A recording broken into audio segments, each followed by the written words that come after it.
ముందుగా ఒక historical event. ఇది భీమిలి, విశాఖపట్నం, ఆంధ్రప్రదేశ్ కాదు, భారతదేశానికే ఒక మరపురాని రోజు. మనకి ఏదైనా ఒక చిన్న సమాచారం కావాలన్నా, లేదు ఒక డౌట్ వచ్చినా, ఏ విషయం మనకు తెలుసుకోవాలన్నా మనం ముందు చూసేది గూగుల్. అటువంటి గూగుల్ మన ప్రాంతానికి రావటం, ఈరోజు ఆ గ్రౌండ్ బ్రేకింగ్ సెరమనీకి మన విజనరీ లీడర్ ముఖ్యమంత్రి గారు చంద్రబాబు నాయుడు గారితో పాటు కేంద్ర రైల్వే మంత్రి, ఐటీ మంత్రి, ఆయనతో పాటు అతిరథ మహారథులందరూ కూడా ఈ కార్యక్రమానికి విచ్చేసి ఈ చేసినందుకు స్థానిక శాసనసభ్యుడిగా మీ అందరికి కూడా మనస్ఫూర్తిగా ధన్యవాదాలు, అభినందనలు తెలియజేసుకుంటా ఉన్నాను. విశాఖపట్నం ఒక సిటీ ఆఫ్ డెస్టినీ, ఒక హ్యాపెనింగ్ ప్లేస్, ఒక ఫైనాన్షియల్ క్యాపిటల్, ఏషియాలోనే ఫాస్టెస్ట్ గ్రోయింగ్ సిటీ.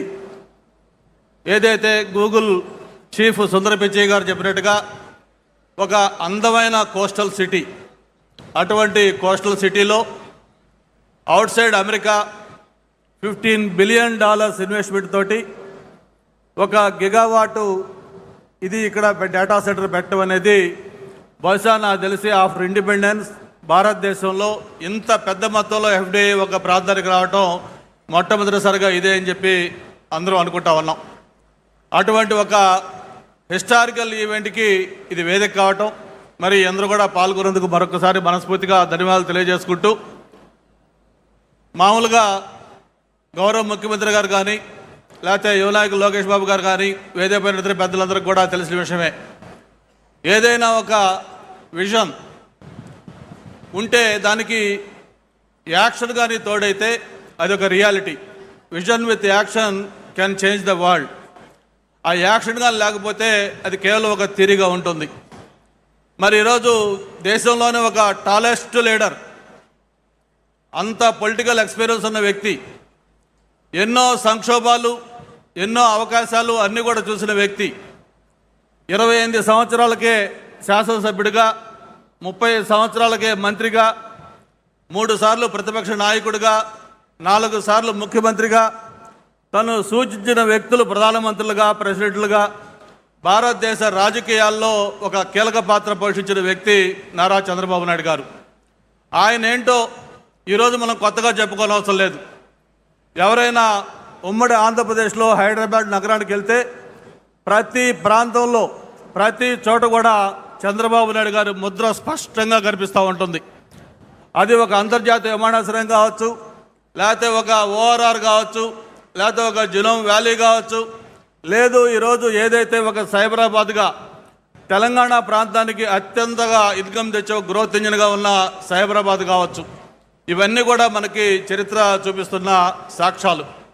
మరి నాకు తెలిసిన చాలామంది మిత్రులు అడుగుతూ ఉన్నారు, ఏంటి ఆంధ్రప్రదేశ్లో ఈ లాస్ట్ 20 monthsలో చేంజ్ ఏమవుతుంది, ఎందుకు ఈ మార్పు జరుగుతూ ఉంది? భారతదేశానికి ఏదైనా ఇన్వెస్ట్మెంట్స్ వస్తే గతంలో మహారాష్ట్ర, తమిళనాడు, గుజరాత్, లేకపోతే తెలంగాణ లాంటి ప్రాంతాలకు వెళ్ళాయి.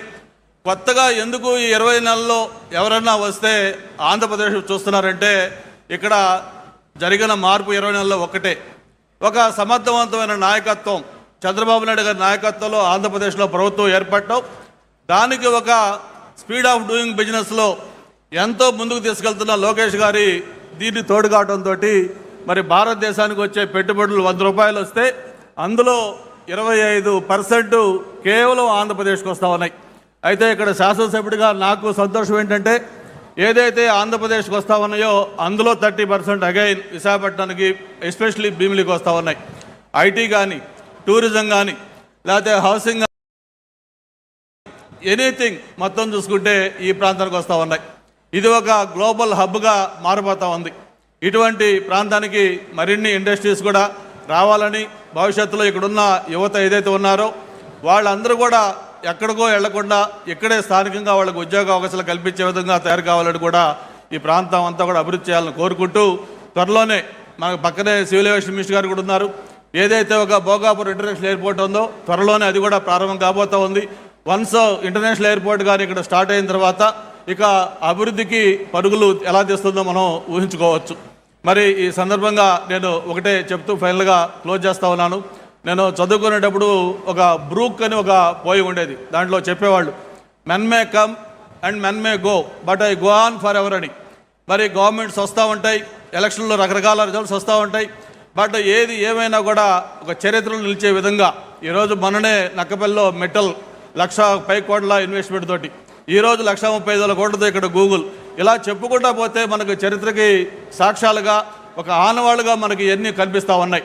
హిస్టరీలో ఎప్పుడు కూడా ఒక చరిత్ర ఎప్పుడు లిఖించే విధంగా ఈ కార్యక్రమాలు జరుగుతూ ఉన్నాయి.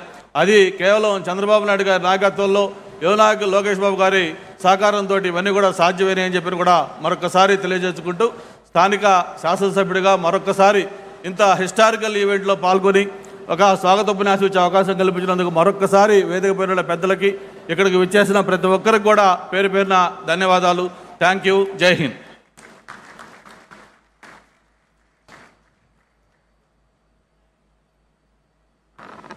Thank you so much. A warm